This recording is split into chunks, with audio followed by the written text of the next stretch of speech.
अब वाड्रा तो कह रहा है कि भूपेंद्र हुड्डा ने परेशान कर रखा है, वो कह रहा है उसने परेशान कर रखा है। अब किसने परेशान कर रखा है वो तो दोनों ने निर्णय करना चाहिए कि ये शुरुआत कैसे हुई, किसने करवाई, इस प्रकार का क्यों लालच उनके मन में आया।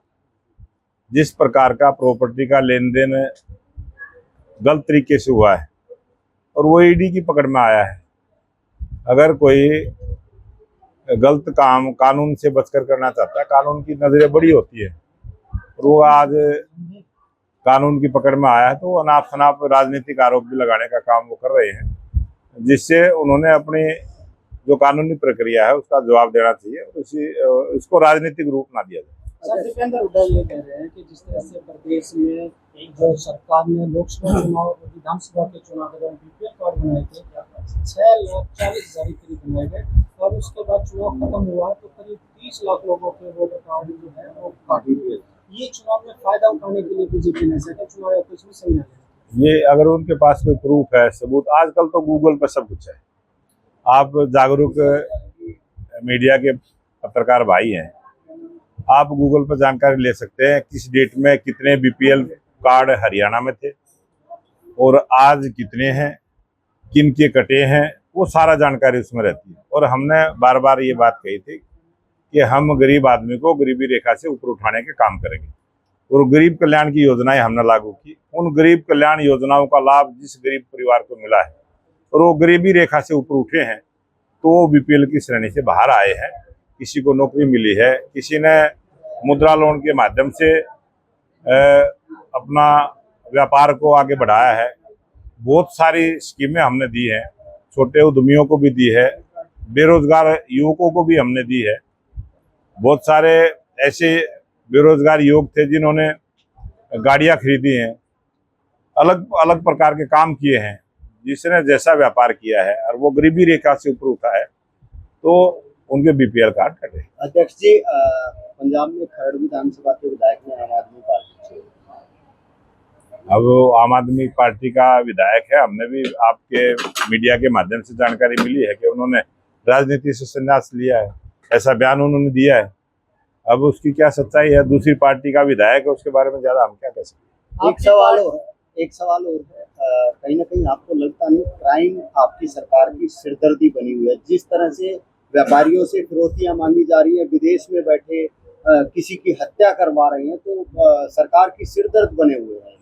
ये इस प्रकार का जो जब चुनाव की प्रक्रिया शुरू होने वाली थी उस समय भी इसी प्रकार का एक दौर चला था और ये कुछ समय के बाद अब फिर चला है और पुलिस प्रशासन ने सख्ताई के साथ काम किया है।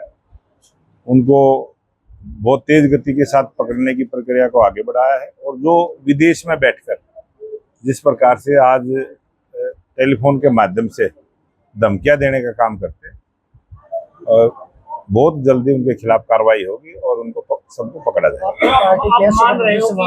उन्होंने आरोप लगाया कि मोदी महाराष्ट्र में हरियाणा एकदम से आए हैं, इन्होंने वोटा में हेराफेरी की है। वो कुछ भी कह सकते हैं, जो आदमी बगैर सोच विचार के कुछ भी बोलता है वो ऐसे बयानबाजी करने की उनकी आदत बन चुकी है और इस प्रकार की गलत बयानबाजी करने का उनका स्वभाव।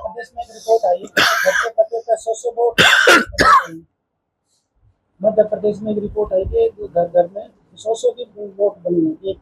अब हमें तो पता नहीं है इसका बनी है नहीं बनी है, इसका जवाब तो जहाँ बनी है वो देंगे। एक ऐसा यार जो चुनाव आयोग करवा रहा है अभी उसको लेकर सवाल उठ रहे थे, नागरिकता पर ये पीछे वाले इस तरह के ऊपर है और चुनाव में दो फेक वोट बनाकर चुनाव जिस तरह से उसी तरह बहुत सारी जब चुनावी प्रक्रिया शुरू होती है, निर्वाचन आयोग जैसी जानकारी नीचे से सर्वे के आधार पर उनको मिलती है वो काम करते हैं। वो निष्पक्ष स्वतंत्र एजेंसी है और चुनाव निष्पक्ष तरीके से हो, ठीक ढंग से हो, वोट का अधिकार सबको मिले, इस प्रकार की जो भी कोई नई योजना वो लागू करते हैं उसका सबने सम्मान करना चाहिए।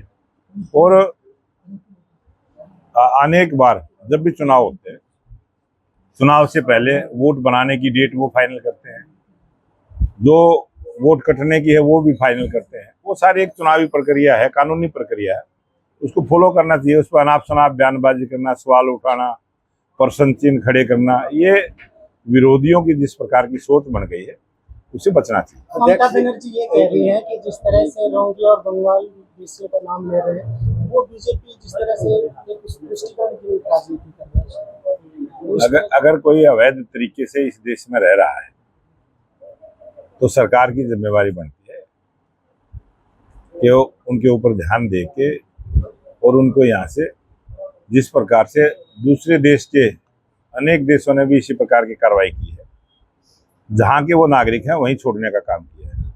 अगर वो अवैध तरीके से भारत में रह रहे हैं तो उनको चले जाना चाहिए। अगर वो नहीं जाएं तो सरकार की जिम्मेवारी बनती है उसको कानूनी रूप से दूसरे देश में भेजें। 11 साल से आपकी सरकार है, तो आप तक पहचान नहीं सकते। ये तो समय, अब 11 साल से सरकार है, कोई 6 महीने पहले अगर यहाँ आया है तो उसके आने से पहले पहचान कौन कर देगा? वो तो आएगा तभी पहचान। अध्यक्ष जी, आप प्रदेश अध्यक्ष हैं, आप लोग भी संगठन बनाते हैं, कांग्रेस का भी संगठन पे काम चल रहा है, लेकिन बहुत लेट हो रहा है, उनकी घोषणाएं नहीं हो पा तो ये रही। कांग्रेस वालों को जाके कोई घी दूध पिलाओ, खिलाओ, उनको ताकत बढ़ाओ। बीजेपी जिस तरह से कावड़ यात्रा, एक लास्ट सवाल है, कावड़ यात्रा को लेकर काफी जो बवाल हुआ है और कई बसें भी तोड़ी है, कई दुकानें भी तोड़ी गई हैं, जिसको लेकर कहाँ तोड़ी गई? कहाँ तोड़ी गई? वो जो आरोप लगा हरियाणा में कोई इस प्रकार का कुछ नहीं हुआ है, कई दुकानें तोड़ी गई हो, किसी कावड़िया को तंग किया गया हो। अब ये कहाँ की बात आप कर रहे हो? हरिद्वार में जिस तरह से हो रहा है, रास्ते में आते वक्त ये धार्मिक यात्रा है और इसमें अगर कोई इस प्रकार का काम करता है तो कानून उसको सजा देने का काम करेगा।